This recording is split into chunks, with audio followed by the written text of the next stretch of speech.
Hello everyone, welcome back to BioSchool. This is Gayatri. In today's session, we are going to learn about complementary gene interaction.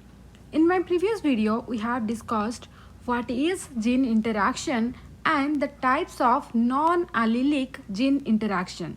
So the complementary gene interaction, it is a type of non-allelic gene interaction. So what is complementary gene interaction?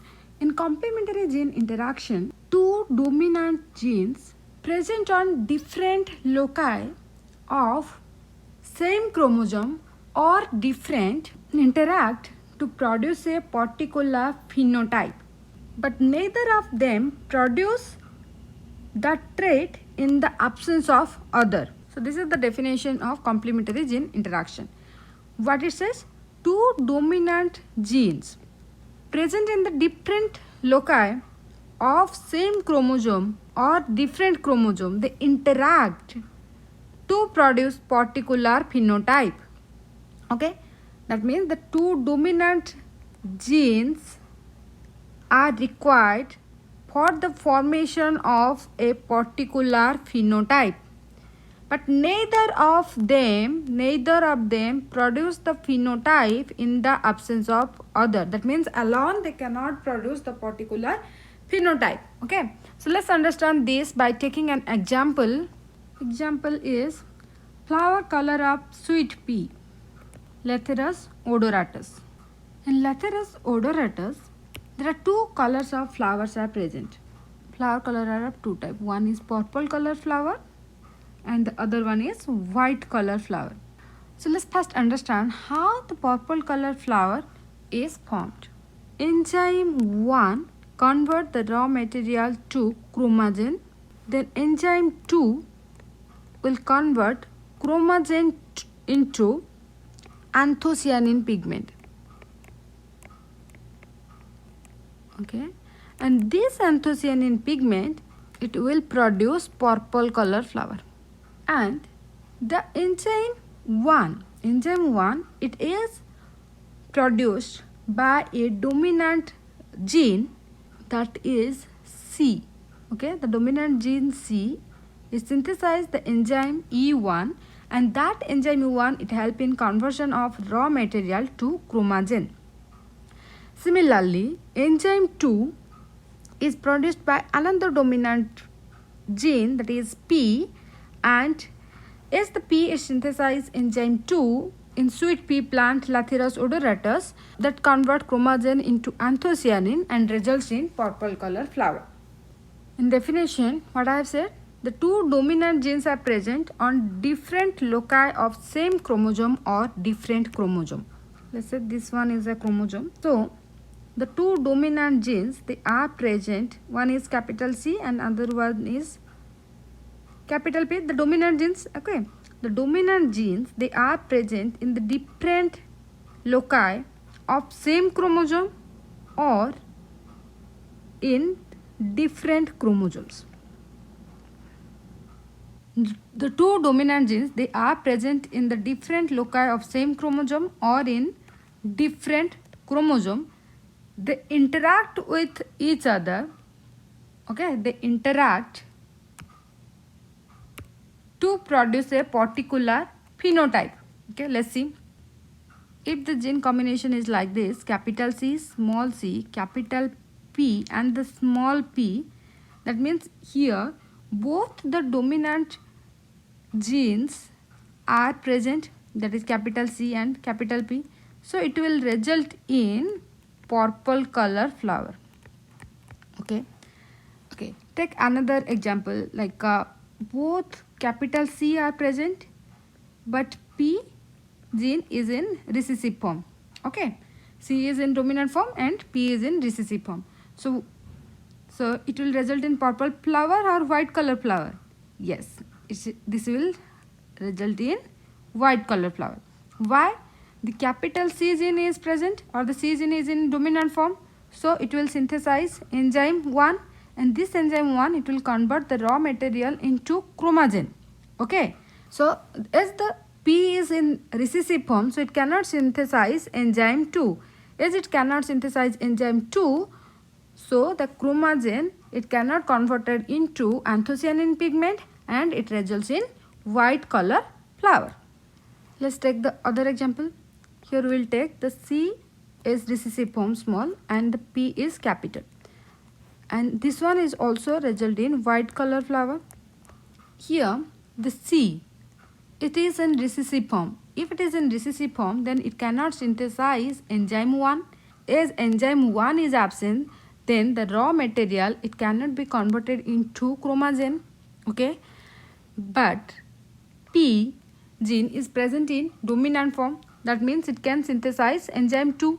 But the enzyme 2, it helps in converting the chromogen into anthocyanin pigment. But as enzyme 1 is absent due to the recessive form of C gene, so there is no chromogen. Okay, as there is no chromogen, then how come enzyme 2 will convert it into the anthocyanin pigment? Okay, so that results in white color flower. What is complementary gene interaction?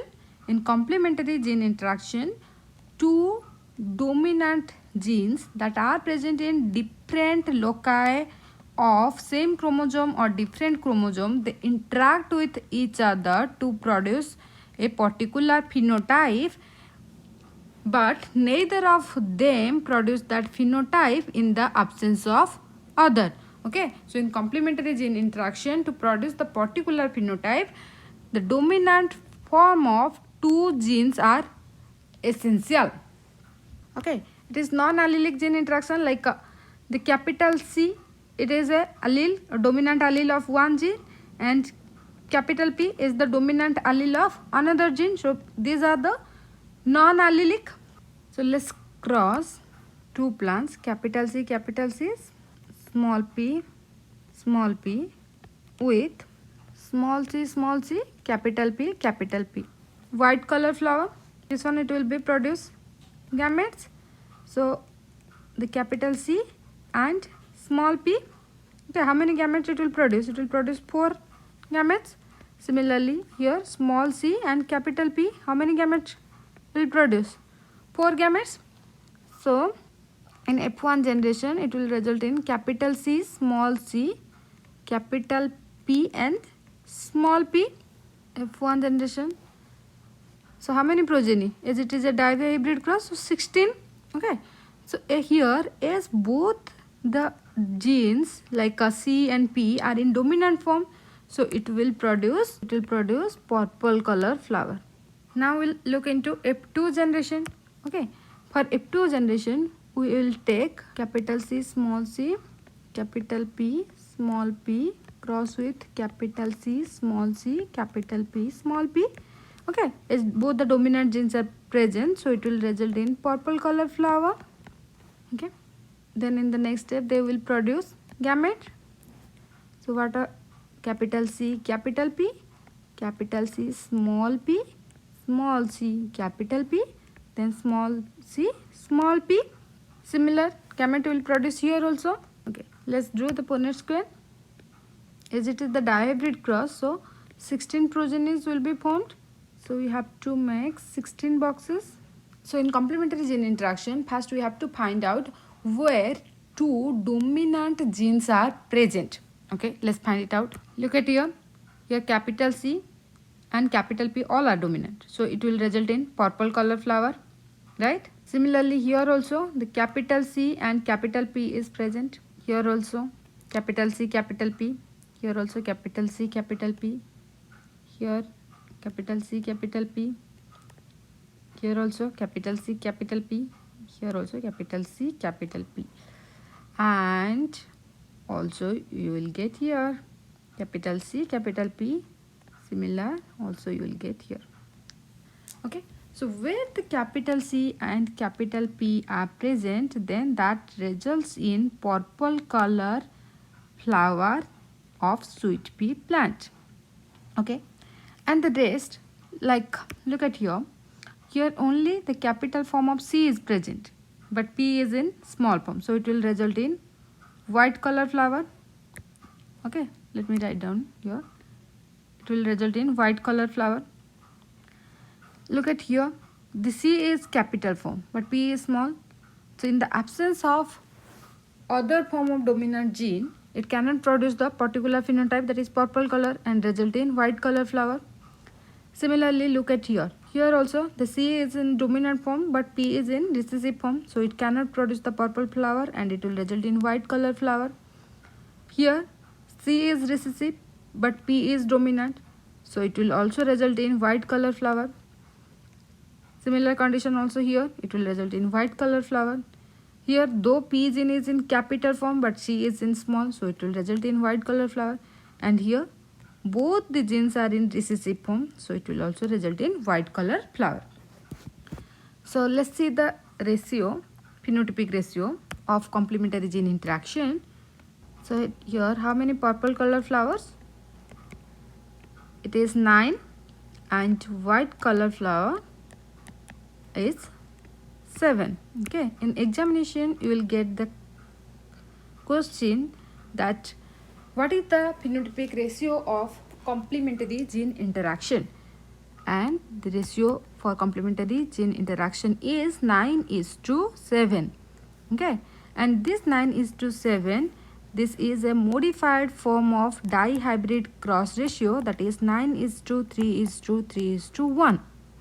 Okay, so here the 9 is same, and but the last 3, okay, they are summed off to form the 7. So this is all about complementary gene interaction. Remember one point, complementary gene interaction, it is a non-allelic type of gene interaction, and to produce a particular phenotype, the dominant form of both the genes should be present together. Okay, neither of them can produce that particular phenotype. And what is the phenotypic ratio of complementary gene interaction? It is 9:7. Hope this video will help you. If you like this video, then please do share with your friends and don't forget to subscribe my channel. Bye bye. See you in my next video. Till then, keep learning.